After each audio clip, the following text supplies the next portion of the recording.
नमस्कार दोस्तों, आज हम जानेंगे रासायनिक उर्वरकों के इस्तेमाल से भूमि में वर्तमान समस्याएं क्या आ गई हैं।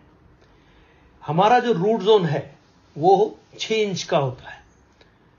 6 इंच का रूट जोन को हम बोलते हैं एक्टिव रूट जोन। अब ये एक्टिव रूट जोन के अंदर व्हाइट रूट्स का डेवलपमेंट होता है। इसके नीचे भी जाते हैं पर व्हाइट रूट्स का मैक्सिमम डेवलपमेंट 6 इंच के अंदर होता है। हम अपने जमीन में क्या क्या रासायनिक खादें यूज करते हैं, जैसे कि यूरिया, डीएपी और सुपर फॉस्फेट। ये हमने 1968 के बाद जब हमारी रासायनिक खेती शुरू हुई तो हमने डालना शुरू किया अपने खेतों के अंदर। अब अपने खेतों में अपन जब यूरिया डालते हैं तो हमको यह समझना जरूरी है कि यूरिया में क्या है। अब यूरिया के बोरे पे अगर आप देखेंगे तो उस पर लिखा है नाइट्रोजन 46%, पर नाइट्रोजन तो 46% है, बाकी बचा हुआ क्या है? बचा हुआ 54% जो है वो सॉल्ट और कचरा है। ऐसे ही डीएपी में कुछ परसेंटेज अच्छा मटेरियल है और कुछ जो है वो फिर से कचरा और सॉल्ट है। ऐसे ही सुपर फॉस्फेट में है। अब ये सारी चीजें हम जब जमीन में डालते हैं तो जमीन में क्या हुआ है? जमीन में ये चीजें डालने से, कचरा डालने से जमीन हार्ड हो गई है। आज आपकी जमीन 4.5 इंच जो है वो हार्ड है। तो अपनी एक्चुअल जो खेती हो रही है वो 1.5 इंच के अंदर हो रही है। अब 1.5 इंच की खेती मतलब कितनी कम हो गई है। अभी ये ऐसा हुआ क्यों? ऐसा होने का कारण एक है कि हमारी जमीन के अंदर केंचुआ होता है, जबकि 1968 के पहले हमारी जमीन में केंचुआ एक्टिव रहा करता था। और हम चौथी कक्षा से पढ़ते चले आ रहे हैं कि केंचुआ जो है वो किसानों का दोस्त है। वो अभी क्या हो गया है, जमीन हार्ड होने से वो ऑक्सीजन में काम करता है, ऑक्सीजन वहां पे कम हो गई है, इसलिए वो 3 मीटर खाली नीचे जाके सुप्त अवस्था में रह गया है। अभी केंचुआ क्या करता है, नीचे से मिट्टी खाता है अपने वेट के हिसाब से, और जाते हुए और आते हुए जमीन में 2 छेद करता है। और जब ऊपर आता है तो वो ऊपर एक वॉमिटिंग मतलब उल्टी करता है, जिसको हम बोलते हैं केंचुआ खाद, जो वर्ल्ड की अप्रतिम खाद है। और जब ये 2 छेद करता है जमीन के अंदर 1 स्क्वायर फीट के अंदर, जब ये 2 छेद करता है तो जमीन को ये मुलायम कर देता है।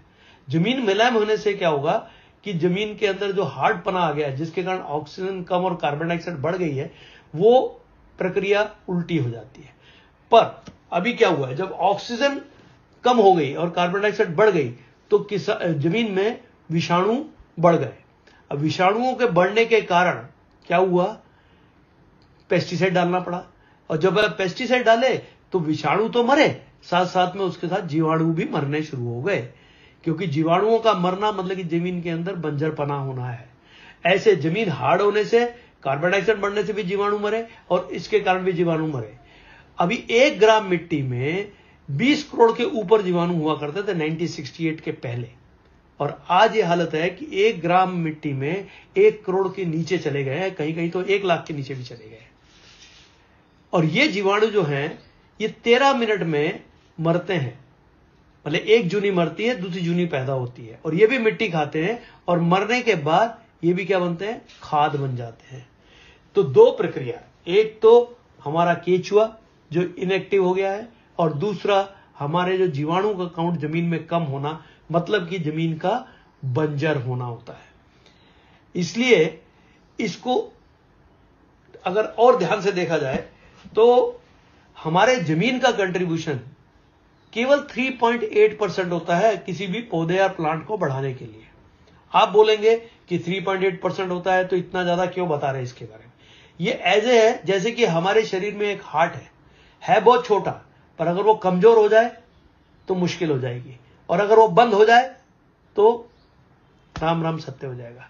तो ये एक्टिविटी अगर जमीन में नहीं चालू होगी तब तक हमारी जमीन की जो है उर्वर शक्ति कम होती चली जाएगी। पर 96.2% जो है वो कहां से आ रहा है? हवा, पानी और सूरज, जो कि फ्री ऑफ कॉस्ट हमको अवेलेबल है। और आपको ये जान के हैरानी होगी कि एटमॉस्फेयर में नाइट्रोजन जो है वो 78% है, 78%। अब 78% नाइट्रोजन जो हवा में अवेलेबल है, उसकी खींचने की ताकत ना होने के कारण प्लांट में, उसके कारण ये सब प्रॉब्लम खड़ी हो गई है।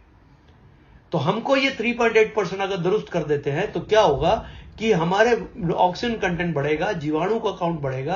तो जीवाणु का काउंट बढ़ने से क्या होगा, पौधे को खाद ज्यादा मिलेगी। तो रूट्स जो है वो ज्यादा खाना उठा के ऊपर पत्तों को देंगे, पत्ते जिससे बड़े हो जाएंगे, डार्क हरे डार्क हो जाएंगे, और पत्तों पे जो ऊर्जा है, खींचने की ताकत है, वो बढ़ जाएगी। ताकत बढ़ने से क्या होगा, जब पत्तों की ताकत बढ़ जाएगी, खींचेगी, उस पर खाना ज्यादा बनेगा, तो फूल ज्यादा आएंगे, तो फूल जाएंगे तो फल ज्यादा आएंगे। अभी हमारा दुर्दैव क्या है, दुर्दैव हमारा यह है कि 78% नाइट्रोजन जो फ्री ऑफ कॉस्ट हमको एटमॉस्फेयर में अवेलेबल पड़ी है, केवल हमको अपने पौधों के पत्तों का साइज बढ़ाना है, पौधे की ऊंचाई बढ़ानी है और हरा डार्क करना है, जिसके कारण वो खींचने की ताकत उनकी बढ़े। हम यूरिया बाजार से खरीद के उसमें जिसमें 46% नाइट्रोजन है और उसके साथ कचरा हम खरीद के अपनी जमीन में डाल रहे हैं। मतलब कि क्या हो रहा है कि हम उलट काम कर रहे हैं। इससे क्या हो रहा है कि हमारी जो शक्ति है, जमीन में जो ताकत है, वो खत्म होती चली जा रही है। ये जो भी हो रहा है वो गलत है।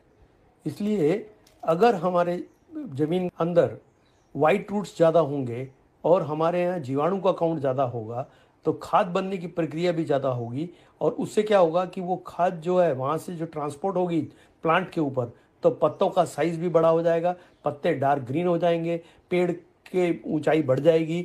उससे क्या होगा कि वहाँ से जो 96.2% जो फोटोसिंथेसिस प्रोसेस जिसको बोलते हैं, प्रकाश संस्करण करना बढ़ जाएगा, जिसके कारण जो है वो ज़्यादा खाना जो है हमारे पत्तों पे बनेगा।